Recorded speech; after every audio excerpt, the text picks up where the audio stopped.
La la la la, wait till I get my money right. I had a dream I could buy my way to heaven.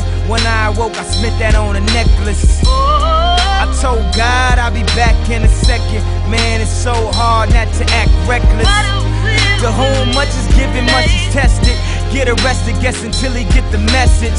I feel the pressure under more scrutiny. Hey guys, so I want to talk about pet peeves. There's a popular song out right now called I Don't Like. So I want to talk about things I'm not here for, things I don't like. The little things in life, maybe first class problems, maybe like major, maybe minor, but pet peeves, things unique to you that you know you're not here for, that you don't like. So let's get right into it. Number one, the other day I was listening to this song on the radio and they're like, oh, it's a new song, it's an exclusive. And I liked all the artists they were listing. They're like, get ready for this new song. Pet peeve one, hyping a song up extra, and then when it's time to listen to it, the radio DJ just destroying it. You know what I'm saying? Like the song comes on, you're starting to get into it, and it's like, Radio Raheem, the best DJ in the world, coming to you with this brand new song. And you're like trying to hear the song and trying to hear your artist, but all you keep hearing is the radio DJ going on about the station, about himself, about whatever. Brand new song, Diamonds from Rihanna, Radio Raheem. You're like trying to hear the beat and you're like, come on, please, just let this song shine through. Let this diamond see some light. But then it gets worse. They start putting in sound effects like clapping and laugh tracks, and you got Radio Raheem still going on in the background. And then some stations even have the nerve to put like the artist in the song. Say the artist visited the station one time in their life, once, and they had to do promo. It'll be like Diamonds from Rihanna, and then Rihanna's voice will come on and she'll be like, 93.27 is the best radio station. And it'll be Radio Raheem, 93.9 is the best radio station. You're like, the song is just like destroyed in the end.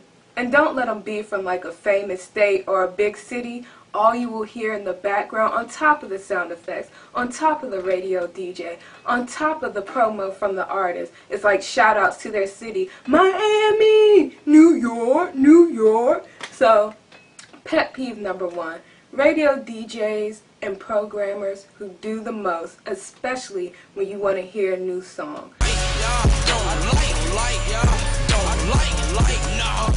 Number two, I'm sure we can all relate on the first class problems.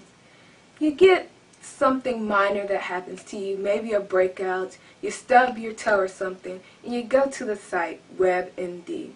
This is my belief about WebMD.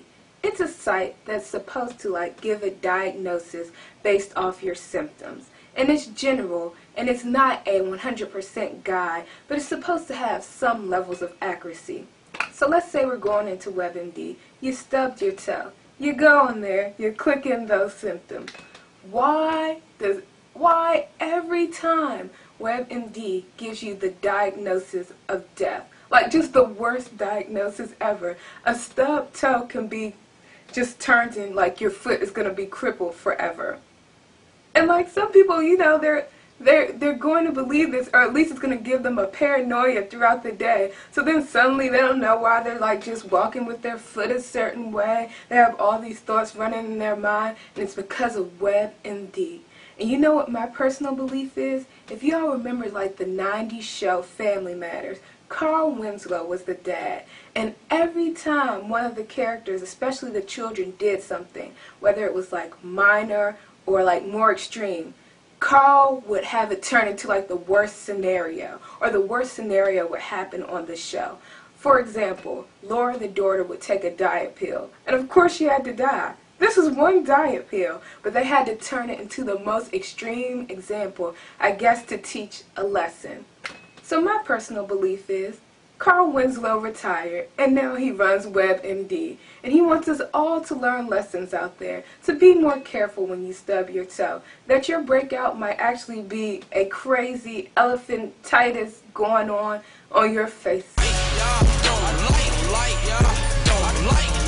You might be texting your friend, not too long of a message, you're not abusing it, you're keeping it Twitter style. You're like, hey, what's up, where are you, like, gonna meet you later.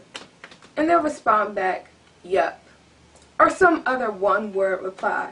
And you're like, what? I don't remember just having this one-worded conversation. I believe I just gave you a 500-word essay. Where's my scholarship of a response? And they're just like, hey, or bye, or okay. And you're like, all right, that's cool, that's cool. So one of my pet peeves are friends who give you that short reply text. The next part of the texting is the friend who you'll ask them a question and it'll be like, oh, so what are you having for dinner? You know, it just might be more inane conversation, but you want to check in, like, get a conversation going maybe. You don't get a reply. And 2 weeks later, you just get a random text, burgers. And you're like, what? I don't remember this. And you're like, burgers what? You're like, hey, what's up, what's going on, burgers what about burgers? And they're like, what I had for dinner last week. And you're like, seriously? Seriously.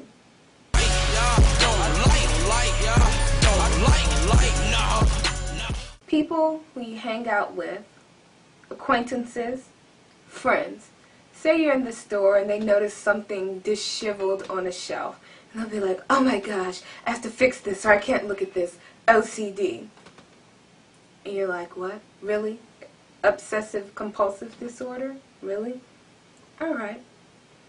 Moving along, you just don't pay attention. Then you're in another situation. Someone says something they shouldn't have said or they blurt out something. They're like, ah, there's my Tourette's again. And you're like, really? Seriously? Why is this a pet peeve? Because you don't have OCD, you don't have Tourette's, you just don't want to take responsibility for what you said, or you just want to be extra for a little bit of mess. It's like, you do have something, and you can click it into WebMD, and they'll tell you, but it's not OCD, it's not Tourette's. So for the people who are really dealing with that, just give them the respect of not just blatantly using their situation to boost your situation. Pet peeve number 4.